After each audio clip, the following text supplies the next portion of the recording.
మీరేమనుకోవద్దు ఈ విషయం నేను అంటున్నాను. మీకు కూడా అకౌంట్ చక్కగా లేదు. 100% నేను కూడా ప్రతి మండలానికి వస్తాను. మేడిపల్లి, కతలాపూరు, మీ వేములవాడ, కోనరావుపేట, మీ రుద్రంగి, అన్నిటికీ చందుర్తి, అన్ని మండలాలకు నేను కూడా వస్తా. జీవన్ రెడ్డి గారు కూడా వస్తారు. మీతో కూర్చుంటాం. కూర్చొని సాధక బాధకాలు, ఇట్లా మైకులలో ఉపన్యాసాలు చెప్పేది ఏం లేదు. సాధక బాధకాలు ఏం చేయాలి, ఏం సమస్యలు ఉన్నాయి స్థానికంగా, వాటి విషయంలో కాంగ్రెస్ ఎంత నిర్లక్ష్యం చేస్తున్నది, ఎట్లా మనం పోరాడాలి, ఏం చేద్దాం. ఎందుకంటే ఇక మనం అన్ని రాష్ట్ర స్థాయి సమస్యలే తీసుకుంటాం. లోకల్ సమస్యలు పట్టించుకోమంటే నడవదు.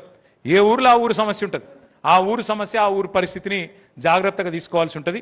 ఆ రకంగా ముందుకు పోదాం. ఒక ముఖ్యమైన మాట లక్ష్మీ నరసింహరావు గారితో కూడా నా ప్రార్థన ఏంటంటే, సోషల్ మీడియాలో కొద్దిగా మీ వేములవాడలు వీక్ ఉన్నారు. మీరేమనుకోవద్దు ఈ విషయం నేను అంటున్నాను. మీకు కూడా అకౌంట్ చక్కగా లేదు. మీ లచ్చనకు కూడా చక్కగా అకౌంట్ లేదు. ఆయన మా మామయ్యతోడు వరుస కాబట్టి నాకు నడుస్తుంది, నేను ఏదో పడితే అది అనొచ్చు. అల్లుడు కాబట్టి అధికారం ఉంటుంది. నేను వారిని కూడా కోరేది ఏంటంటే, దయచేసి సోషల్ మీడియాలో మనం పెంచాలి. ఎందుకంటే ఇప్పుడు జీవన్ రెడ్డి గారు ఒక మాట అన్నారు, యూత్ కనెక్ట్ కావాలి. ఇవాళ రేపు యూత్ పేపర్లు చదువుతలేరు, టీవీలో వార్తలు చూసే ఓపిక లేదు. ఏం చెప్తాను, ఇట్లా ఫోన్ పట్టుకొని ఇట్లా ఇట్లా ఇట్లా ఇట్లా అంతేనా? మరి అందులో మనం లేవనుకో, మనం కూడా గిట్లా అయిపోతాం. కాబట్టి నా ప్రార్థన, దయచేసి ఇక్కడికి వచ్చిన సోదరులందరితో కూడా నా రిక్వెస్ట్, ఎవడు పోలీసు ఏం బీకలేడు మిమ్మల్ని, అది కూడా చెప్తున్నాను నేను. వాళ్ళకు కూడా ఎరికే 2 ఏళ్ల తర్వాత మళ్ళా గులాబీ జెండా ఎగురుతుంది, మళ్ళా ఖచ్చితంగా కేసీఆర్ ప్రభుత్వం వస్తుంది. వాళ్ళకు కూడా తెలుసు. సగం మందికి సమజ్ అయింది, సగం మందికి గాలే. ఆ సగం మంది సమజ్ అయిన వాళ్ళు మిగతా వాళ్ళకి చెప్పుకుంటారు, ఆలగాలు చెప్పుకుంటారు.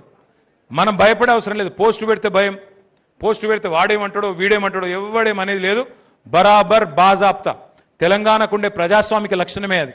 ఎంత పెద్ద అవతలోడు, ఎంత పెద్దోడైనా గల్లాబట్టి నిలదీసిన గడ్డ ఇది. ఒకనాడు నిజాం సర్కారునే బండెనుక బండి గట్టి 16 బండ్లు గట్టి అని చెప్పి తరిమిన ఘనత ఉన్న నేల మనది. హిట్లర్లను, బట్లర్లను అందరినీ ఉరికిచ్చి కొట్టే దమ్మున్న నేల మనది. అందుకే దయచేసి మిమ్మల్ని కోరేది, భయపడవద్దు, బాధపడవద్దు. దబ్బన మీ మీద ఏమైనా కేసు అయితే, ఎవడో ఒకటి కేసు పెట్టిండే అనుకో, నేనున్నా, లక్ష్మీ నరసింహరావు గారు ఉన్నారు, జీవన్ రెడ్డి గారు ఉన్నారు, మేము వస్తాం, ఇడిపించుకొని మేమే తీసుకొస్తాం. మీకు బాధపడే అవసరం లేదు, ఎవరొక్కరు కూడా భయపడే అవసరం లేదు. నేను కూడా పక్కకే ఉన్న, ఎక్కువ దూరం కూడా ఏం లేను. అందుకే మీ అందరితో రిక్వెస్ట్, మీ అందరినీ కోరేది, సోషల్ మీడియాలో ఖచ్చితంగా మన పర్ఫార్మెన్స్ ఇంకా పెరగాలి. ప్రతి ఒక్కరు అకౌంట్ తెరవాలి. దానికి సంబంధించి కూడా ఒక ప్రత్యేక కార్యక్రమం పెడతాం.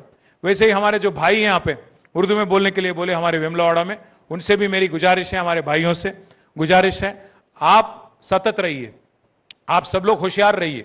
क्योंकि आज बीजेपी और कांग्रेस का ये उनका एक एजेंडा है कि जिनके वोट उनको नहीं मिलना है, नहीं मिलने का उनको डाउट है, उनका वोट हटाने का चक्कर, उनका वोट हटाने की साजिश वो लोग कर रहे हैं. इसलिए SIR की जो प्रोग्राम है, इसको बहुत होशियारी से हमें संभालना है. 25 जून से प्रोग्राम शुरू हो रही है और 24 जुलाई तक होगा. तो इसमें हम सभी लोग मिलके पार्टी की तरफ से सतत रह के, एकजुट रह के हमें आगे बढ़ना है. మీ అందరినీ మళ్ళొక్కసారి నేను చివరికి ముగించే ముందు కోరేది ఒకటే, ఆకలి అవుతుంది మీకు, నాకు కనబడుతుంది. ముగించే ముందు కోరేది ఒకటే, ఫోటోలు కూడా దిగుదాం, ఒక్కొక్కటి దిగుదాం, తొందర ఏం లేదు. నేను ఎక్కడ పోతలేను, పోతే గిడికే సిరిసిల పోవాలి, ఇటుకు దూరం ఏం లేదు. కానీ ఒక పద్ధతి ప్రకారం దిగుదాం.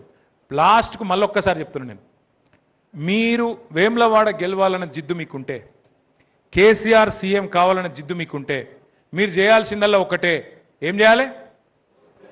మీ బూత్లో మెజారిటీ తేవాలి. మీ బూత్ కాడికి గులాబీ జెండా ఎట్లా గెలువది చూడాలి, మీ బూత్లో మెజారిటీ తేవాలి.